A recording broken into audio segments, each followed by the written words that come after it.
പ്രേക്ഷകർക്കും ഗൾഫ് ടുഡേയിലേക്ക് സ്വാഗതം. ഞാൻ ശ്രീനിധി പ്രദീപ്. നോക്കാം വാർത്തകൾ വിശദമായി. പശ്ചിമേഷ്യയിൽ സമാധാനമകലെ.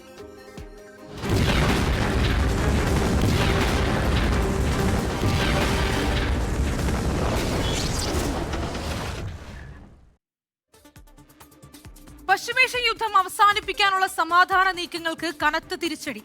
അമേരിക്ക നിർദ്ദേശിച്ച സമാധാന കരാറിന് ഇറാൻ നൽകിയ മറുപടി അംഗീകരിക്കാനാകില്ലെന്ന് പ്രസിഡന്റ് ഡൊണാൾഡ് ട്രംപ് വ്യക്തമാക്കി. മേഖലയിലുടനീളം യുദ്ധം അവസാനിപ്പിക്കണമെന്നും ഹോർമുസ് കടലിടുക്ക് സംബന്ധിച്ച് ചർച്ചകൾ നടക്കണമെന്നുമാണ് ഇറാന്റെ ആവശ്യം. പശ്ചിമേഷ്യൻ യുദ്ധം അവസാനിപ്പിക്കാനായി അമേരിക്ക നൽകിയ നിർദ്ദേശങ്ങൾക്ക് ഇറാൻ നൽകിയ മറുപടി അംഗീകരിക്കാനാകില്ലെന്ന് ഡൊണാൾഡ് ട്രംപ് അറിയിച്ചതോടെയാണ് സമാധാന നീക്കങ്ങൾക്ക് കനത്ത തിരിച്ചടിയായത്. ഇറാൻ ഇതിനകം വലിയ പരാജയം ഏറ്റുവാങ്ങിയിട്ടുണ്ടെന്നും ചർച്ചകൾ പരാജയപ്പെട്ടാൽ സൈനിക നടപടികൾ കടുപ്പിക്കുമെന്നുമാണ് ഡൊണാൾഡ് ട്രംപ് നൽകിയ മുന്നറിയിപ്പ്. എന്നാൽ ഹോർമൂസിൽ വിട്ടുവീഴ്ചയ്ക്കില്ലെന്ന മറുപടിയാണ് ഇറാൻ അമേരിക്കയ്ക്ക് നൽകിയതെന്നാണ് സൂചന.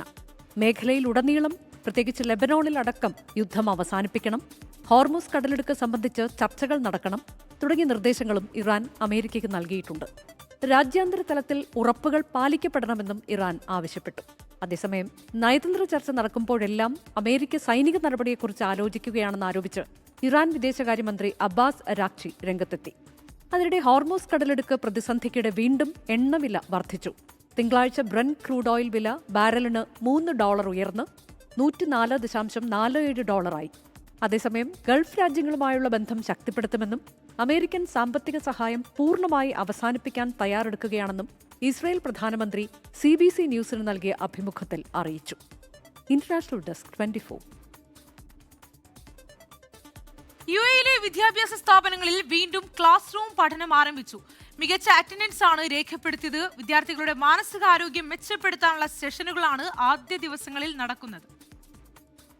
പശ്ചിമേഷ്യൻ സംഘർഷത്തിന്റെ പശ്ചാത്തലത്തിൽ 50 ദിവസം അടഞ്ഞുകിടന്ന സ്കൂളുകൾ കഴിഞ്ഞ മാസം 20-നാണ് വീണ്ടും തുറന്നത്. യുഎഇയിലേക്ക് ഇറാൻ വീണ്ടും ആക്രമണം നടത്തിയതോടെ കഴിഞ്ഞയാഴ്ച ക്ലാസ് റൂം പഠനം താൽക്കാലികമായി നിർത്തി ഓൺലൈൻ ക്ലാസുകൾ ആരംഭിച്ചിരുന്നു. ആക്രമണം രൂക്ഷമാകാത്ത സാഹചര്യത്തിൽ ക്ലാസ് റൂം പഠനം ഇന്ന് പുനരാരംഭിച്ചു.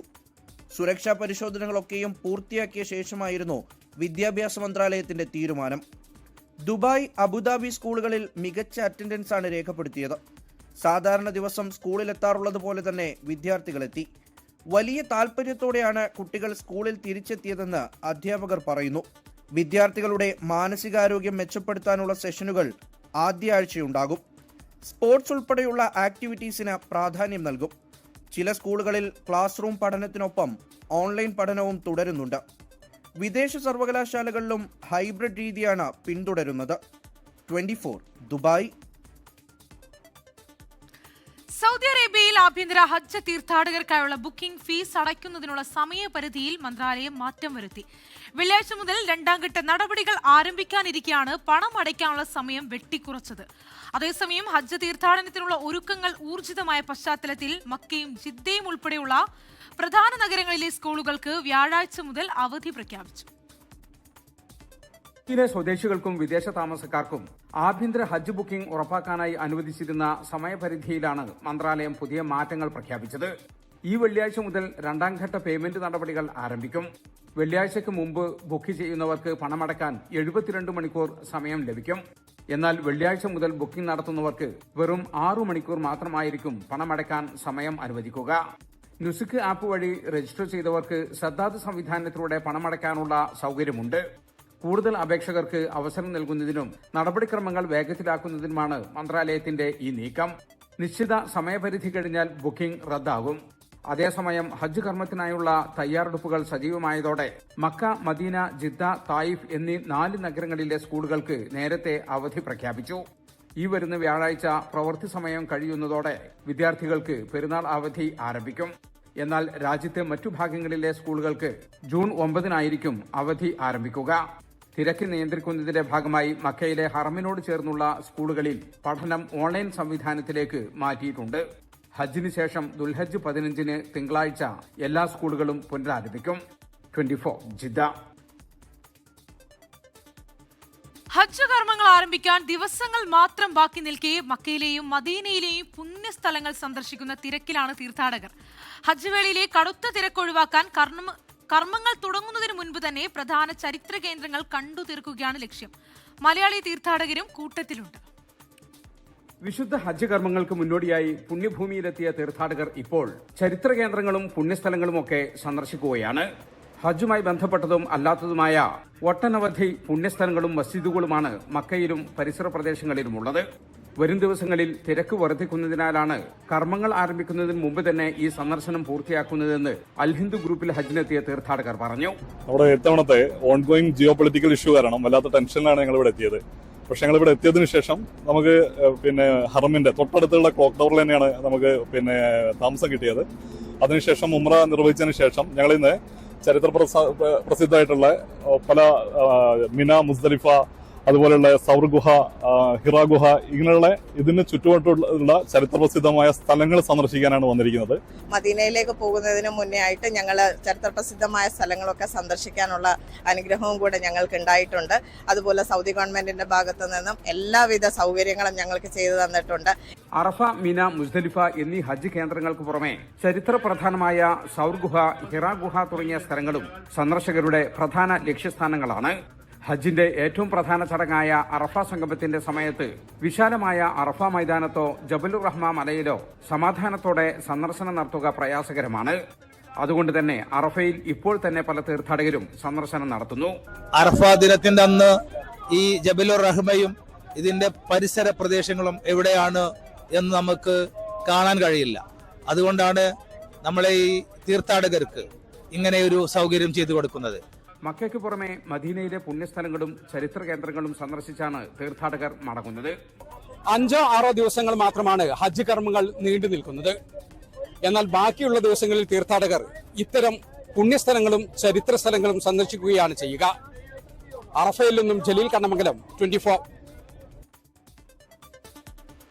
ഹജ്ജ് സുരക്ഷയുടെ ഭാഗമായി മക്കയിൽ പരിശോധന കർശനമാക്കി. പെർമിറ്റ് ഇല്ലാത്തവരെ നഗരത്തിലേക്ക് പ്രവേശിക്കാൻ അനുവദിക്കില്ലെന്ന് അധികൃതർ വ്യക്തമാക്കി.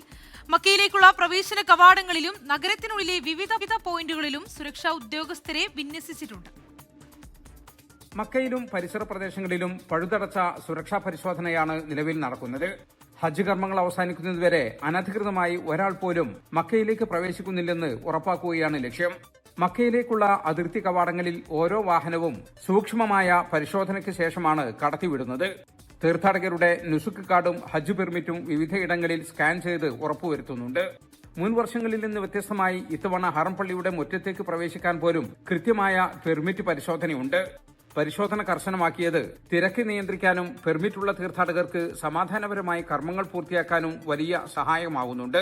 എല്ലാ സ്ഥലങ്ങളിലും പ്രത്യേകിച്ച് ഹറമിലേക്ക് പ്രവേശിക്കുന്ന എല്ലാ റോഡുകളിലും ശക്തമായ സുരക്ഷാ സംവിധാനങ്ങളാണ് ഇവിടുത്തെ ഗവൺമെന്റ് ഒരുക്കിയിട്ടുള്ളത്. ഹാജിമാരല്ലാത്ത ഒരാളെയും ഹറമിന്റെ പരിസരത്തേക്ക് കടത്തിവിടാൻ ഇവിടുത്തെ സംവിധാനങ്ങൾ ഒരുക്കമല്ല.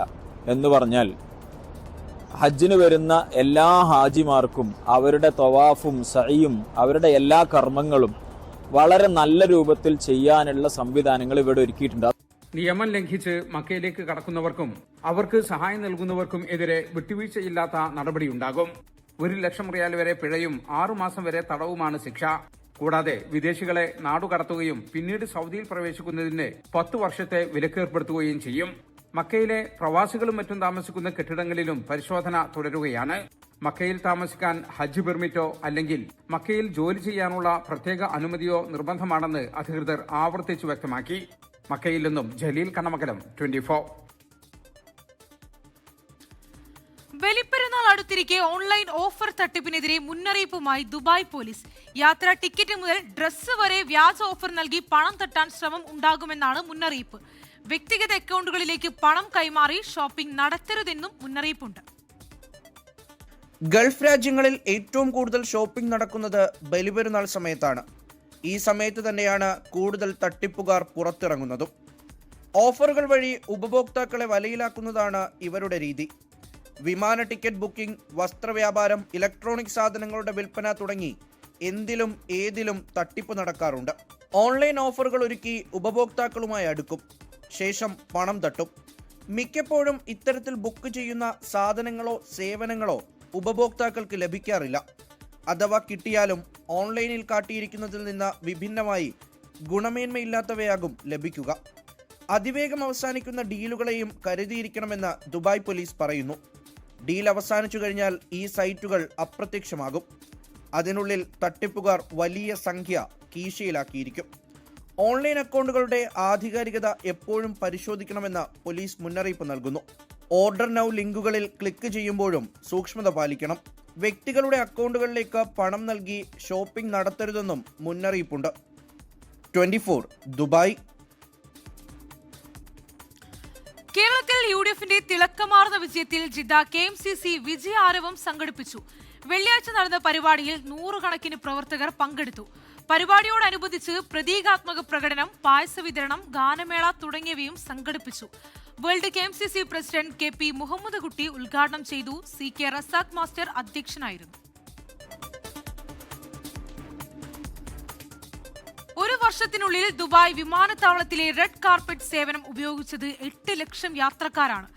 General directorate of identity and foreigners affairs ആണ് ഇക്കാര്യം വ്യക്തമാക്കിയത്. ലോകത്തിലെ ഏറ്റവും വേഗമേറിയ സ്മാർട്ട് യാത്രാ സംവിധാനങ്ങളിൽ ഒന്നായാണ് റെഡ് കാർപ്പറ്റ് വിലയിരുത്തപ്പെടുന്നത്.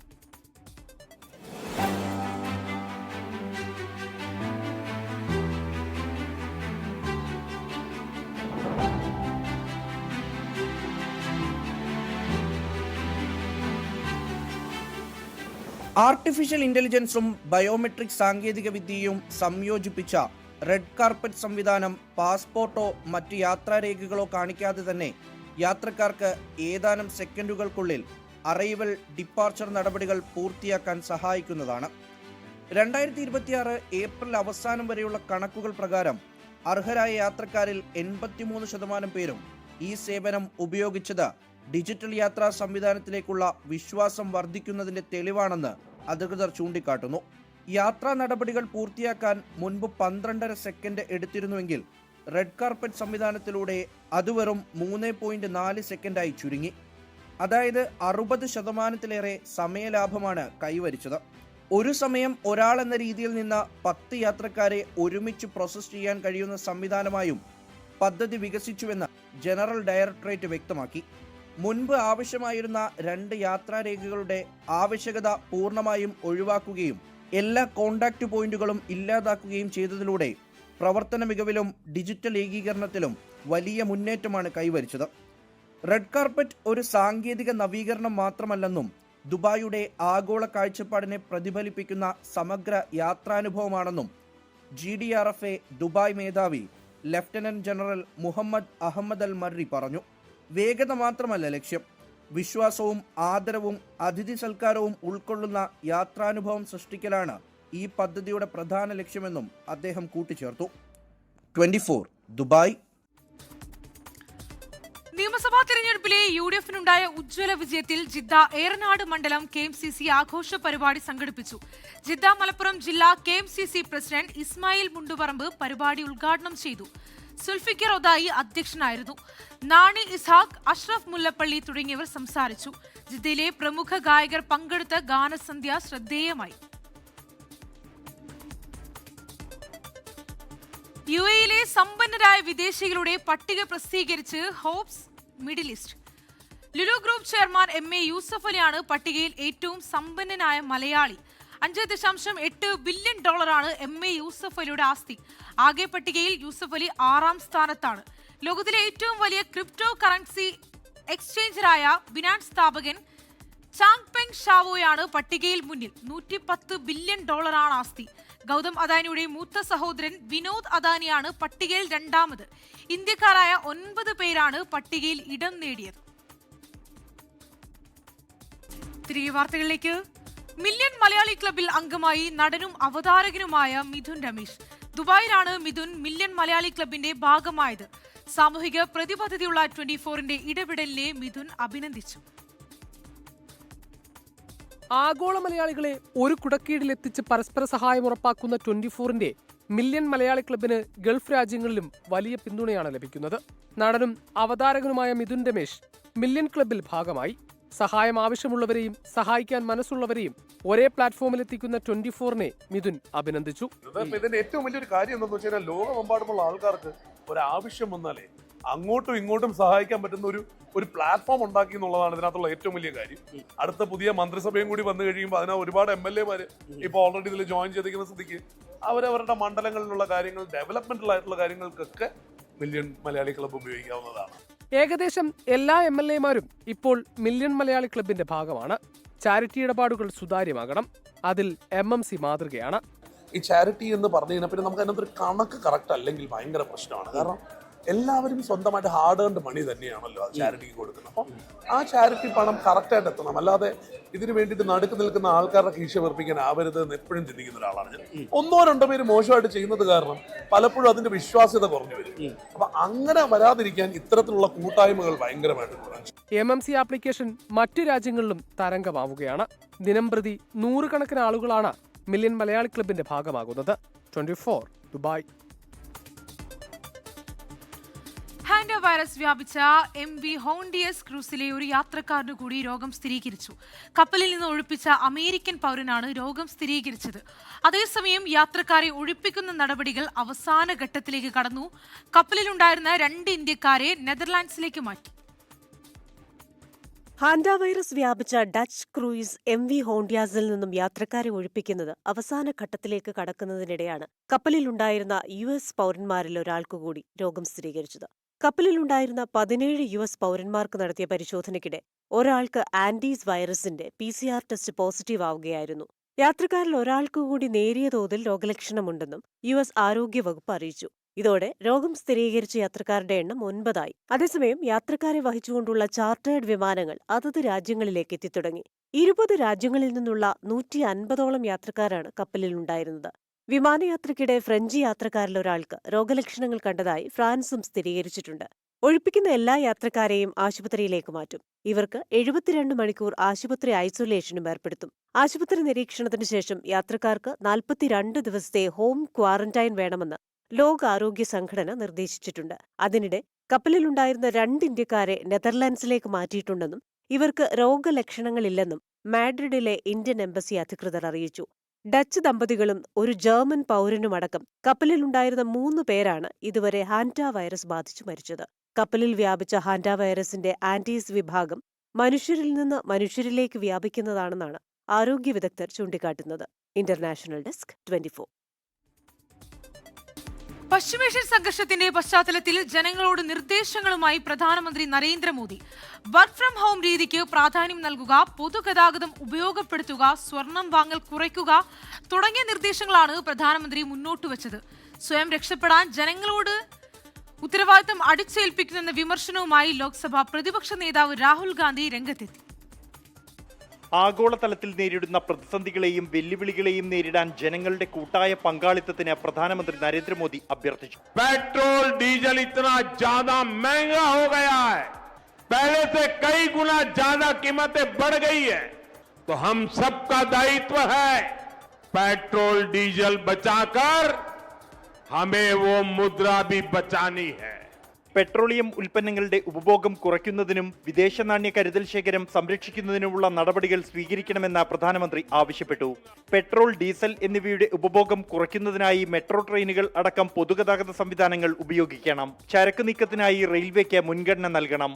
വർക്ക് ഫ്രം ഹോം സംവിധാനവും ഓൺലൈൻ ക്ലാസുകളും പ്രയോജനപ്പെടുത്തണം. 1 വർഷത്തേക്ക് സ്വർണം വാങ്ങുന്നത് നിയന്ത്രിക്കണം. അത്യാവശ്യമില്ലാത്ത വിദേശയാത്ര ഒഴിവാക്കണമെന്നും പ്രധാനമന്ത്രി. ഭക്ഷ്യ എണ്ണയുടെ ഉപഭോഗം കുറയ്ക്കുന്നത് രാജ്യത്ത് സാമ്പത്തിക ഭദ്രതയ്ക്കും ജനങ്ങളുടെ ആരോഗ്യത്തിനും ഗുണകരമാണെന്ന് മോദി ചൂണ്ടിക്കാട്ടി. കർഷകർ രാസവളങ്ങളുടെ ഉപയോഗം 50% കുറയ്ക്കണമെന്നും ഡീസൽ പമ്പുകൾക്ക് പകരം സൗരോർജ്ജത്തിലേക്ക് മാറണമെന്നും പ്രധാനമന്ത്രി ആവശ്യപ്പെട്ടു. ജനങ്ങൾ നിയന്ത്രണങ്ങൾ പാലിക്കണമെന്ന പ്രധാനമന്ത്രിയുടെ പ്രസംഗം പരാജയത്തിന്റെ തെളിവെന്ന് രാഹുൽ ഗാന്ധി വിമർശിച്ചു. ഉത്തരവാദിത്തത്തിൽ നിന്നും സ്വയം രക്ഷപ്പെടാൻ ജനങ്ങളുടെ മേൽ ഉത്തരവാദിത്തം മാറ്റുന്നുവെന്നും രാഹുൽ കുറ്റപ്പെടുത്തി.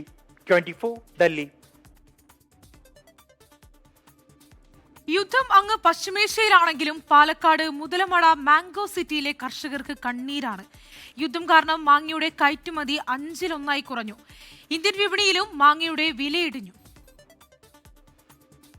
രാജ്യത്ത് തന്നെ ആദ്യം മാങ്ങ വിളവെടുക്കുന്ന മാംഗോ സിറ്റി എന്നറിയപ്പെടുന്ന മുതലമടയിലെ കർഷകർക്ക് ഇത്തവണ രുചിക്കേണ്ടി വന്നത് കയ്പ് മാത്രം.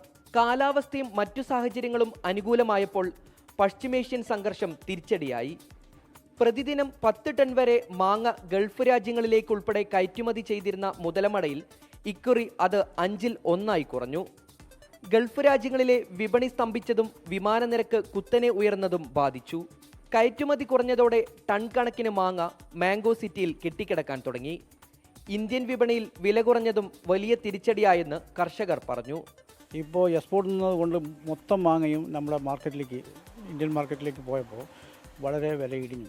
ഇപ്പോൾ ഇന്ത്യൻ മാർക്കറ്റിൽ ശരിക്കും പറഞ്ഞാൽ മാങ്ങ ഉള്ളതിലൊരു 20% മാങ്ങയ്ക്ക് ഇന്ത്യൻ മാർക്കറ്റ് വിൽക്കാൻ കഴിയുള്ളൂ, ബാക്കിയുള്ളതൊന്നും വിൽക്കാൻ കഴിയില്ല. 500 രൂപയ്ക്ക് നൽകിയിരുന്ന അൽഫോൺസ മാമ്പഴം നിലവിൽ 30 രൂപ മാത്രമാണ് ഉള്ളതെന്നും കർഷകർ പറഞ്ഞു. ഇപ്പോൾ അവർ ആ യുദ്ധമൊക്കെ ആയി എക്സ്പോർട്ടൊക്കെ നിന്ന കാരണം ഇപ്പോൾ അവർ എക്സ്പോർട്ട് നിർത്തിയത് കൊണ്ട് തന്നെ ഇപ്പോൾ അൽഫോൺസിൻ്റെ വില 500 രൂപയ്ക്ക് വിറ്റ മാങ്ങ ഇപ്പോൾ 20 രൂപയാണ്. ബങ്കനപ്പള്ളി, ചക്കരക്കുട്ടി, ചന്ദ്രക്കാരൻ തുടങ്ങി 50ഓളം ഇനം മാങ്ങകൾ മാംഗോ സിറ്റിയിലുണ്ട്. 6000 ഹെക്ടറോളം സ്ഥലത്ത് 2000ഓളം കർഷകരാണ് മാംഗോ സിറ്റിയിലുള്ളത്. മുതലമടയിൽ മാമ്പഴക്കാലമാണ്. സീസൺ തീരാൻ ഇനി ദിവസങ്ങൾ മാത്രമേ ബാക്കിയുള്ളൂ. എന്നാൽ പശ്ചിമേഷ്യൻ യുദ്ധം ഇവർക്ക് കനത്ത തിരിച്ചടിയാണ് സമ്മാനിച്ചത്. ഈ പ്രതിസന്ധിയിൽ നിന്ന് കരകയറാനുള്ള അവസാനവട്ട ശ്രമത്തിലാണ് കർഷകർ. രാജീവ് സുദേവിനൊപ്പം ഷാരിഖ് നവാസ്, 24 പാലക്കാട്. ഗൾഫ് ടുഡേ പൂർണ്ണമാവുകയാണ്. എല്ലാ പ്രേക്ഷകർക്കും ശുഭരാത്രി. നമസ്കാരം.